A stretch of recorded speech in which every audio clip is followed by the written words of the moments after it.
여러분 안녕하세요. 여당에서 협치할 준비가 덜 됐다. 송원석 국민의힘 원내대표가 민주당이 법사위원장과 예결위원장들을 선임하자 이렇게 비판을 했습니다. 지금 국민의힘 원내대표를 송원석 의원이 맡고 있는데 송원석 의원이 대표 권한대행 및 비대위원장까지 겸하게 될 것 같습니다. 현재 국민의힘 김용태 비대위원장 임기가 30일이면 끝납니다. 그리고 나서 8월 말쯤 전당대회를 할 계획인데 한 두 달 정도 비대위원장을 할 사람을 찾기가 쉽지 않은 거죠. 그래서 결국은 궁여지책으로 송원석 원내대표가 비대위원장까지 겸하는 걸로 그렇게 지금 어느 정도 흐름이 잡혀서 가고 있습니다. 그렇다면 이제 송원석 원내대표는 일종의 과도기로 당을 안정적으로 관리하면서 차기 당대표 전당대회를 무사히 치러내는 거, 이 또 중요한 역할을 지금 맡고 있는 것이죠. 어쨌든 지금 국민의힘으로서는 과도기에 이 대선 패배의 그 어떤 이후에 새로운 변화의 모멘텀을 찾지 못하고 계속해서 좀 그저 그런 내홍 상태가 계속되고 있는 그러한 상황 같습니다. 국민의힘 당대표를 뽑을 때 그것을 단일 지도 체제로 하느냐 집단 지도 체제로 하느냐도 최근에 또 쟁점이 됐습니다. 일부에서 이제 집단 지도 체제로 하자, 그래야 좀 힘 있는 어떤 지도부가 되지 않겠느냐 이렇게 얘기를 하고 있고, 하지만 한동훈, 안철수, 김문수 의원도 마찬가지고 집단 지도 체제로 했을 때 과거에 분란이 더 많았다. 오히려 강력한 어떤 리더십으로 당을 변화시켜야 되는 건데 집단 지도 체제로 한다라는 것은 이건 친윤들이 막후에서 계속해서 지금 힘을 쓰겠다는 건 아니냐, 이런 또 얘기를 하고 있습니다. 지도 체제를 어떻게 할 것이냐를 둘러싸고도 지금 정확하게 가닥을 아직 못 잡고 있는 상황이죠. 국민의힘을 바라보는 국민들 답답함이 계속되고 있는 그런 것 같습니다. 오늘은 송원석 국민의힘 원내대표, 이제 앞으로 비대위원장까지 맡게 될 송원석 의원은 어떤 인물인가 알아보겠습니다. 1963년 5월 경북 김천에서 태어났습니다. 구성면 미평리. 여기가 이제 은진송시 집성촌인데 이 송원석 의원이 은진송시거든요. 그래서 거기 집성촌 경북 김천에서 태어났습니다. 슬하에는 딸만 2명 뒀습니다. 종교는 불교고요. 현재 삼선 의원입니다. 20대, 21대, 22대 삼선 의원. 김천 중앙국민학교를 졸업하고 한일중학교, 그리고 그런 다음에 이제 대구로 가서 경북고등학교 졸업하고 서울대 법대를 졸업을 했습니다. 서울대 법대 82학번입니다. 서울대 법대 82학번 하면 나경원 의원, 원희룡 전 의원, 또 조국 전 장관, 전부 다 이 서울대 법대 82학번들이죠. 그리고 나서 뉴욕 주립대 버팔로 대학원에서 경제학 석사, 박사 학위를 받았습니다. 군대는 이제 방위로 육군 수도군단에서 근무를 했습니다. 88년 9월부터 90년 2월까지 방위로 행정병으로 그렇게 근무를 했습니다. 행정고시 29회인데요. 합격한 것이 이제 대학교 4학년 때 합격을 했습니다. 행시에 같이 합격한 친구가 이제 최상목 전 경제부총리가 같이 이제 그때 공부하면서 합격을 했습니다. 최상목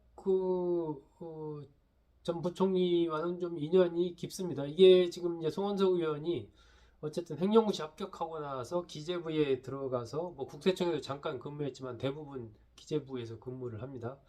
그래서 이제 예산의 밝은 이쪽 그런 인물로 불리는데, 기재부 예산실장도 했고 기재부 2차관도 했습니다.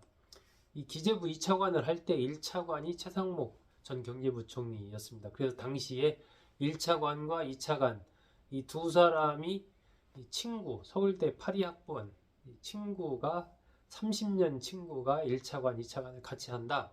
그게 좀 화제가 됐었죠. 63년생 나이도 같고 82학번 또 동기이기도 하고, 또 학교 다닐 때 이제 법경제학회라는 학회가 있었는데 이걸 만든 사람이 이제 박세일 전 교수입니다. 그때 법경제학회에서 최상목, 송원석 두 사람이 같이 또 공부를 했던 거죠. 그래서 박세일 교수의 1호 제자라고 두 사람이 불린다고 합니다. 기재부가 세종시로 이사 갔을 때 그때 송원석 의원과 최상목 전 부총리가 1년 정도 같이 세종시 아파트를 얻어서 같이 살기도 했다고 합니다. 그렇게 이제 가까운 관계였던 거죠.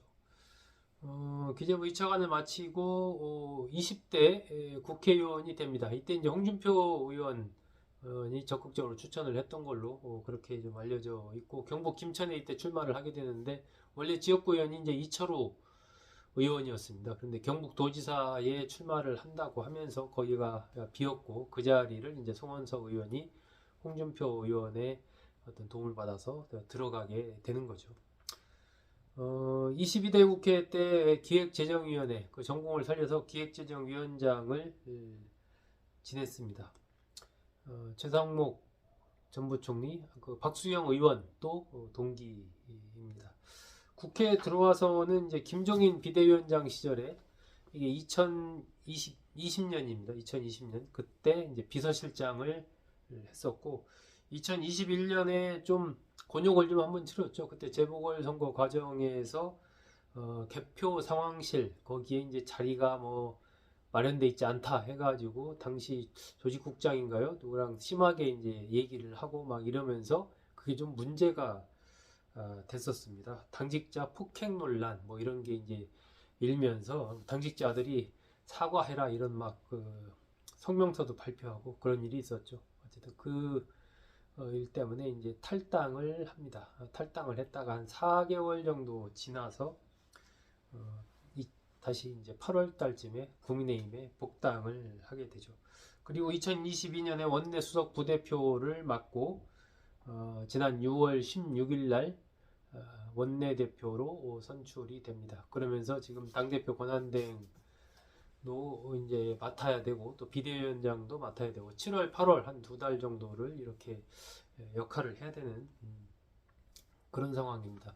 송원석 의원, 뭐 김종인 전 비대위원장 비서실장도 하고 홍준표 의원과 이런저런 인연도 있고 또 지난 계엄 탄핵 국면에서는 또 윤석열 전 대통령 탄핵 반대하는 쪽에 좀 의사를 보였던 걸로 그렇게 알려지고 있고 딱 이렇게 정확히 뭐 강성 친윤이다 이렇게 보기는 어렵지만 그런 흐름 속에 같이 들어있는 아무래도 이제 경북 김천이 지역구다 보니까 막 그런 지역적인 영향을 좀 많이 받았지 않나 싶습니다. 그래서 이제 원내대표가 됐을 때도 국민의힘에서의 어떤 변화 이렇게 보기는 어렵다라는 평가가 나왔던 것들도 다 그런 문제 때문이죠.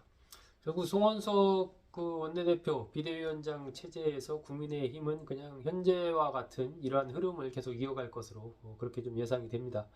차기 당대표에 누가 이제 어떤 사람이 선출이 되느냐 이것에 따라서 국민의힘의 어떤 변화 여부 이런 것들을 좀 가늠해 볼 수 있지 않을까 싶습니다. 그렇게 친다면 뭐 7월, 8월 이때는 이제 전당대회 관리 국면 로 봐야 되고요. 또 한편에서는 이제 그 특검, 3대 특검, 내란 특검, 김건희 특검, 최상병 특검 이것이 이제 7월 달부터 본격적으로 굴러가기 때문에 그런 부분에 또 잘 대응을 해야 되는 것이 또 송원석 국민의힘 체제의 과제가 아닌가 그렇게 또 보여집니다. 송원석 원내대표가 어떻게 대응할지 또 당을 또 어떻게 추슬려 갈지 좀 지켜볼 필요가 있습니다. 여러분 고맙습니다.